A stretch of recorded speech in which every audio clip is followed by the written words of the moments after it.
Hi guys, welcome back sa ating channel. So ito yung ating first vlog this 2025. So naisip ko ngayong araw na bigyan ng review, konting review yung ating nakuhang Avanza. Dun sa mga nakapanood ng ating first two vlogs about dun sa Avanza, yun yung time na pinikap lang natin to sa Calamba, sa Toyota Calamba, no? So ngayon, ang plano ko, since magpapaservice na rin kasi ako dahil 15,000 kilometers na yung tinakbo nitong sasakyan, magpapaservice ako ngayon sa Toyota Calamba. Kasama ko yung aking wife, si Bia, tsaka yung aming anak na si Ayla Celestine. So mamaya papakita ko siya sa inyo. Actually yun yung isang good news natin, no, this year, kasi nabiyayaan na po tayo na baby. At yun na yung ating bagong project, no? Actually yun din yung naging reason kung bakit ko natigil yung Project Car Elo. Pero that is okay, kasi mas importante naman yung sa family. Ngayon, meron lang tayong ilang topics na i-discuss. Una, yung sa fuel consumption. Yan, i-share ko sa inyo yung sa fuel consumption, yung onting review ko about dito sa kotse na to, yung ayaw ko tsaka yung gusto ko. Ngayong araw kasi is Tuesday, it's 10:20 AM. Bali ang appointment natin sa Calamba is 12, so hopefully umabot naman tayo in time. Although pag hindi naman tayo umabot in time, mas servicean pa rin naman tayo, yun nga lang pipila na tayo, no? So ayun, magpapagas ako. Papakita ko sa inyo yung aking gasolina ngayon. Actually sakto to dahil i-discuss ko sa inyo ng konti yung fuel consumption. Mababa na lang yung gas ito. So from Parañaque to Calamba, I think that's around 30 or 40 kilometers away. Magpapagas lang ako ng 400. And yung 400 na yun, balikan na yun from Parañaque to Calamba. Pakita ko sa inyo. Ayan, kung makikita nyo yung gas ko, meron na lang ako natitirang 9 kilometers. 1 bar, 9 kilometers. So parang 1 liter na lang yan. So dito tayo sa Uni Oil, sa Ninoy Aquino, sa Parañaque. Papagas tayo ng 400.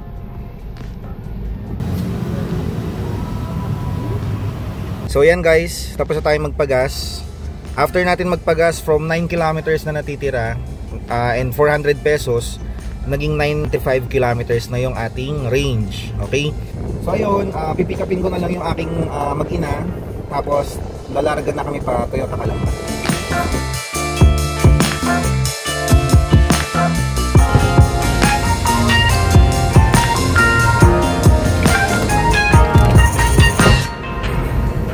So yan, iniba lang natin yung orientation muna ngayon kasi nag-drive tayo. Actually medyo challenging pagka nag-vlog tapos nag-drive, medyo delikado rin. Pero yun, kaya naman, basta yan, nasa may phone holder naman siya sa kotse. So going back, doon tayo sa first review natin. Dito kay Avanza, masaya eh. Ang galing kasi bukod sa, yun nga, mas malaki na siya. Mas okay pagka mas marami kayo sa family, mas okay talaga pag ganito yung kukuhain nyo compared sa sedan. Pag sa Toyota, kunyari kung Vios or Avanza pinagpipilian nyo, if more than 5 kayo sa family, mas maganda Avanza na kunin nyo. Tapos konti lang naman yung difference sa monthly, no, nung Avanza at saka ng Vios. Pero kung gusto nyo nung, kunyari kung dalawa lang kayo, tatlo, or let's say 4 lang kayo sa family, you can still choose Vios. Maganda rin naman yung Vios, pero gaya sabi ko, depende sa gamit at depende rin sa number of person sa family. Tayo naman ay magkakaiba naman tayo ng preference, so talagang marami pa kayong magiging option din. Okay? So yung sa Avanza, hindi ko na to masyadong bibigyan ng in-depth review, no? Kasi marami naman na kayong makikitang in-depth review ng 1.3 Avanza E ng Toyota sa YouTube. So marami na kayong makikitang in-depth review dyan. Yung mga i-discuss ko na lang yung mga na-feel ko, na-experience ko, yung mga maganda, yung pangit. Pero kung tutusin, wala namang masyadong pangit. Okay? So doon sa unang maganda na experience ko sa kanya, napakagaang i-drive ng Avanza. Para siyang sedan actually. Tapos ang gaang ng manibela, kahit from stop motion, tas moving, napakagaan lang niyang dalhin. Tapos bukod doon, yung mga ibang nagustuhan ko, katulad ng mga automatic na pagbukas sara na rin ng side mirrors. Kasi doon sa isa nating sasakyan sa Corolla, manual yon. Although yung sa Corolla hindi naman talaga nasasara yung side mirrors, no? Pero for me yun yung isang best feature nitong Avanza. Medyo advanced tech na siya. Maliit na bagay pero masayang masaya talaga ako doon. yung third thing na nagustuhan ko, yung aircon. Yung aircon ng Avanza malamig. So pagka katulad ito, alas 10, magka alas 11 na ng tanghali, yung temperature ko dun sa left side hanggang 3 bars lang ako or 4 bars. Hindi ko siya talaga nasasagad ever. Since nabili namin, hindi namin siya nasasagad. So pag mga ganun tanghaling tapat, 3 bars lang, malamig na yun. Tapos sa fan na lang kayo mag-a-adjust. Siguro malaking bagay din po, no? Malaking bagay din na nakatulong yung ating nano ceramic. So yan, shoutout ulit kay Boss Jet Reno ng Ceramax Philippines. Isa yon sa masasuggest ko rin sa inyo na i-upgrade nyo pagka nakakuha kayo ng sasakyan, mapa-Avanza man or ibang sasakyan.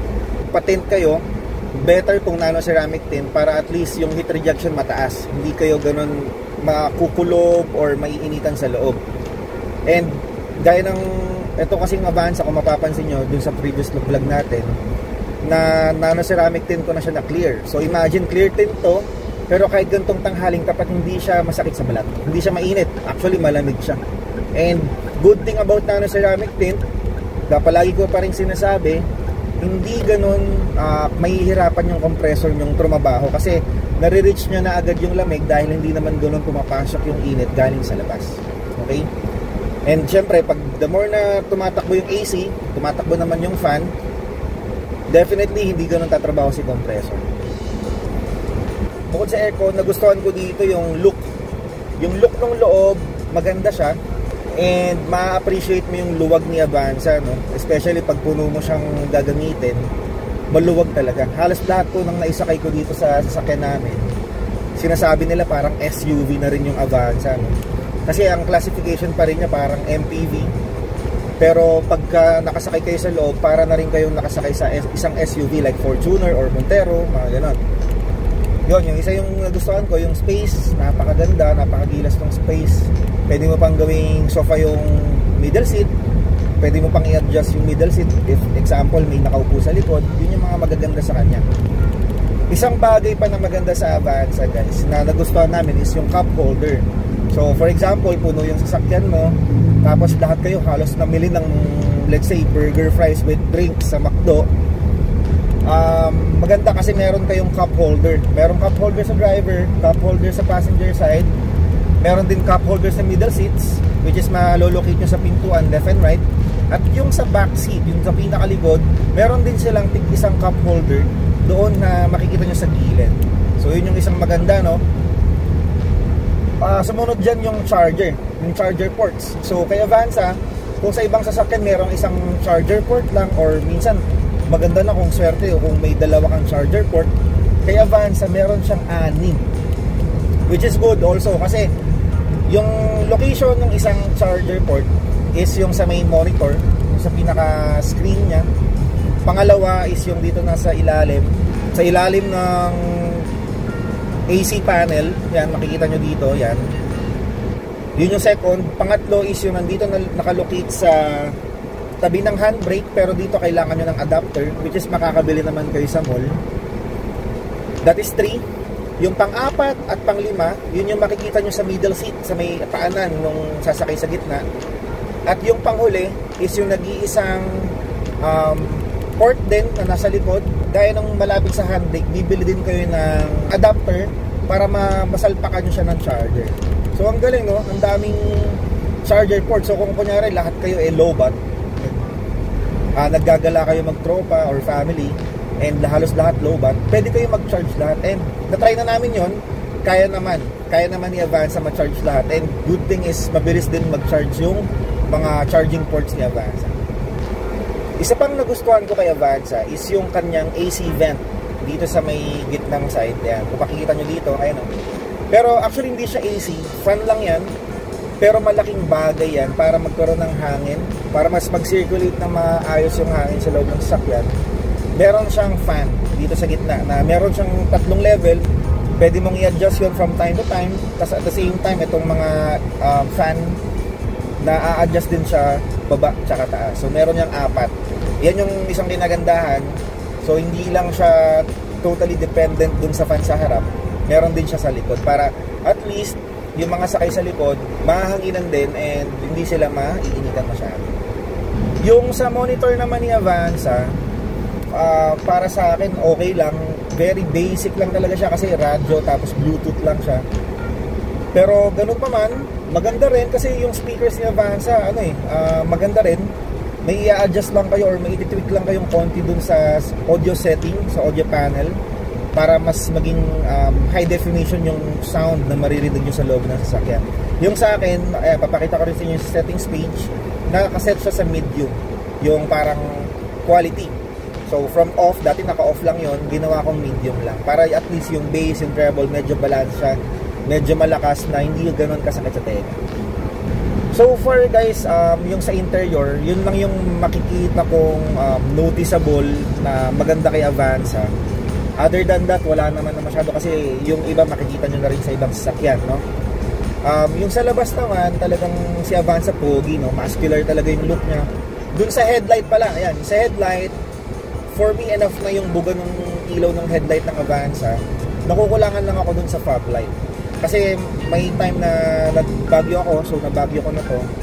Hindi talaga hindi ko talaga makita kahit nag-fog light na ako, hindi ganoon kalakas yung fog light. So kung magpapalit kayo ng fog lamps or fog lights, better maghanap kayo ng magandang ilaw talaga. Although yung sa akin, stock pa din kasi ayoko munang galawin yung ilaw. Pero ayun, useful pa rin naman siya, especially pag gabi.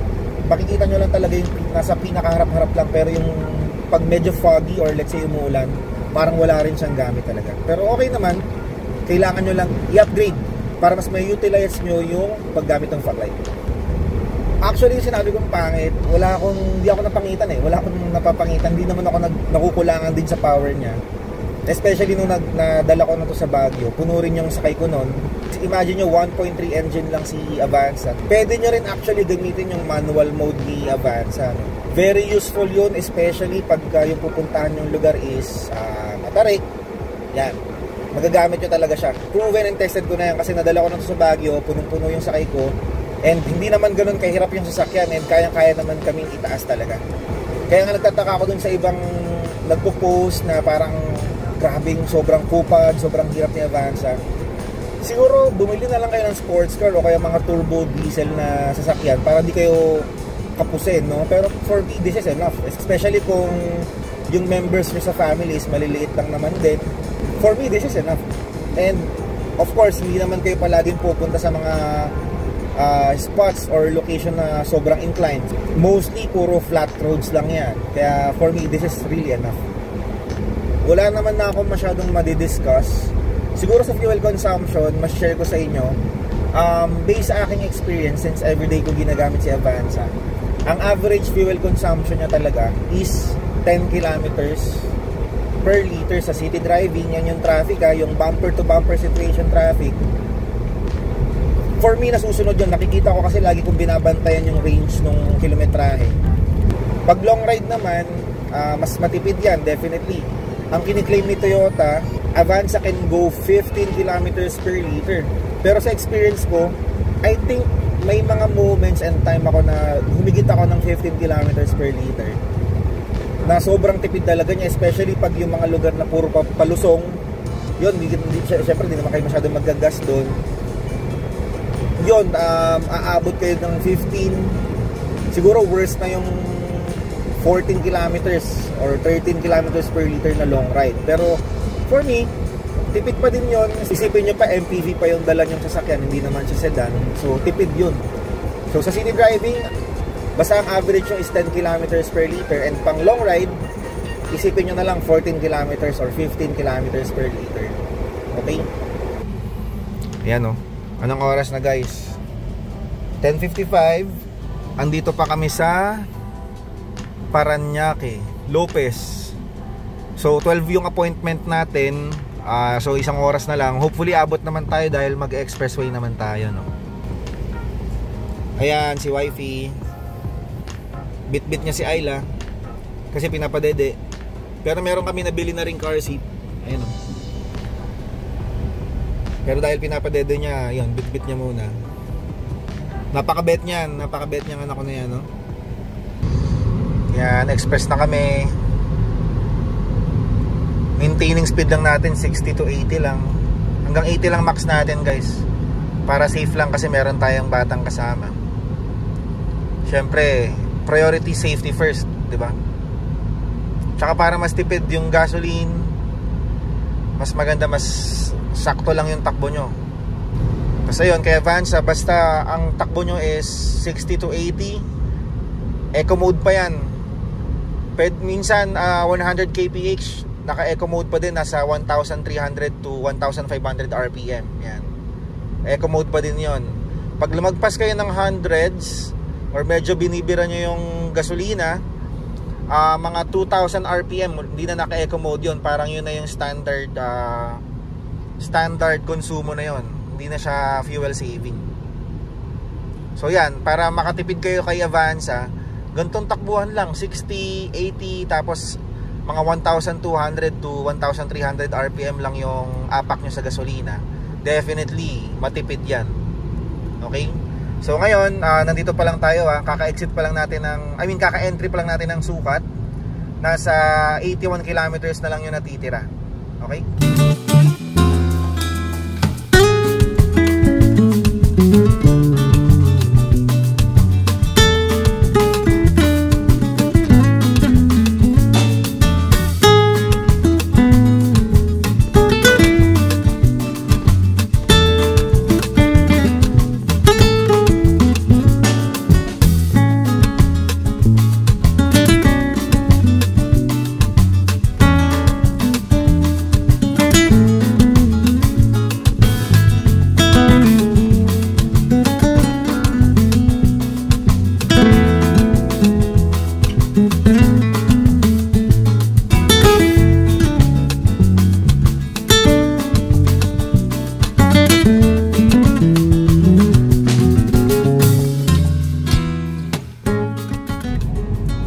dito na tayo sa Calamba.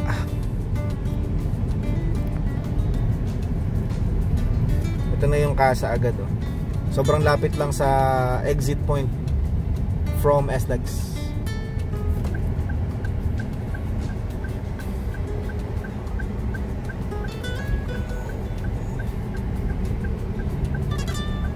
Toyota Calamba.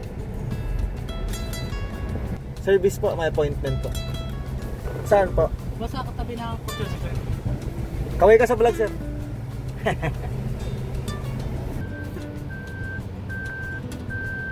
Ganda pa, hindi abala sa grab ko, di ba? Station.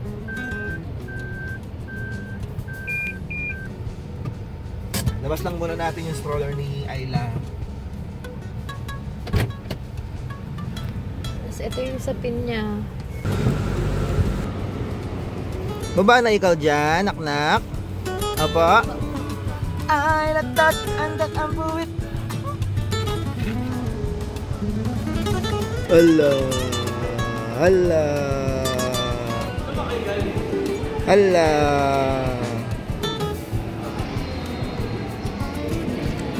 Hala. Kape-kape lang muna, free coffee. Excited ako kung nagkaganyan si Ayla. Saan?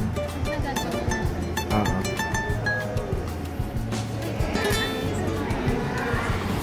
Ay, yung ating mabait na service advisor. Tukayo natin yan, Sir Kevin din.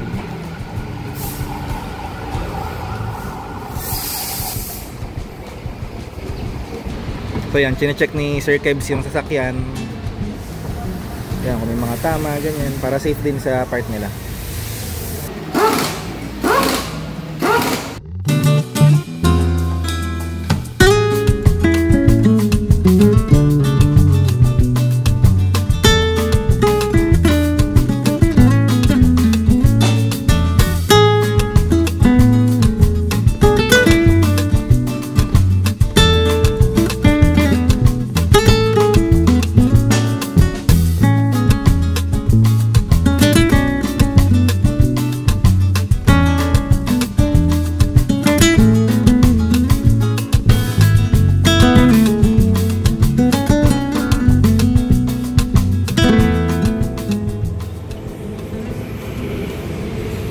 Kakain muna kami. So ito, tabi lang ng Toyota Calamba, meron ditong food court. Kain muna kami. Sinigang na baboy.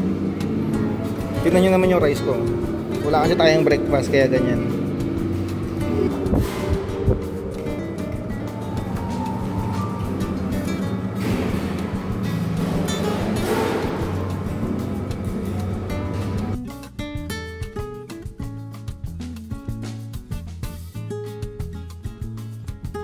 Ayun, so nakapila na lang tayo sa payment, pero in total wala pa rin talaga tayong babayaran. Kinagandahan sa Toyota, meron silang mga promotion na free PMS. So dito sa Avanza natin, meron tayong free from 1,000, 5,000, 10,000, 15,000, yan yung ngayon. Tapos meron pa tayong last actually. Pag umabot na siya ng 20k, yun yung last free PMS natin. Tapos doon tayo magpapalit ng fully synthetic. Ito, cute na cute talaga ako dito sa Hilux Tamaraw nila. Ang ganda ng loob nito, guys. Oh, kita nyo yan? Parang mas maganda pa yung loob nito sa Avanza eh. Ang cute kasi oh, maliit lang.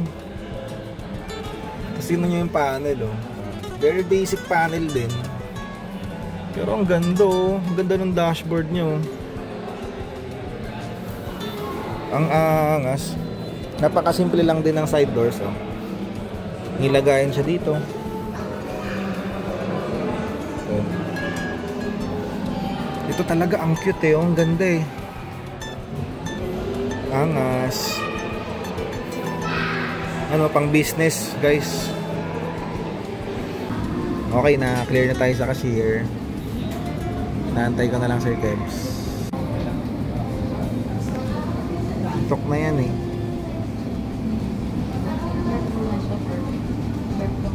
Hi guys, so tapos na tayo magpa-PMS sa Toyota Calamba.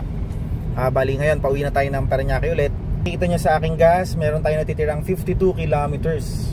Sobra-sobra pa yan para makauwi tayo ng Parañaque. Siguro may matitira pa dyan mga 20 plus, ganyan. Yung sa range ni Avanza, nasusunod yun. Pagka traffic, parang dun siya nang-follow yung range, yung kilometrahe. Pero pag long ride, minsan ayun, mararamdaman nyo matipid siya. For example, yung biyahe nyo 10 kilometers. Pagka traffic, mararamdaman nyo, kunyari 50 kilometers yung range na titira.